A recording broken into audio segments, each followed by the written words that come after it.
Shoutout din sa inyong lahat dyan. And send nyo lang sa akin yung mga questions ninyo. No? Nagre-reply naman ako. Kahit tanungin nyo pa yung mga ibang tao dyan, nagre-reply ako. Basta hindi lang ako busy pare, okay? No? So, follow nyo rin ako sa Instagram. Lahat ng social media ko pare, nasa description.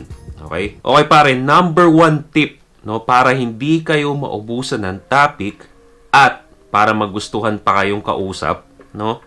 Number 1 is, no? Lahat ng questions ninyo kailangan about sa kanila. Okay? Ask about them, pare. Okay? Hindi nyo alam, pare, no? Or sa mga nakakaalam dyan, gustong-gusto ng mga tao, lalo na yung mga babae, na pinag-uusapan yung sarili nila. Okay? Kaya papapansin nyo, pare, no? Kahit di naman galing sa akin, eh. Tignan nyo yung sa TikTok, no? Kung makikita nyo yung mga TikTok ng babae about sa mga gusto nila, about sa mga type nila, about sa mga kung nasan sila, yung mga travel nila, 'di ba?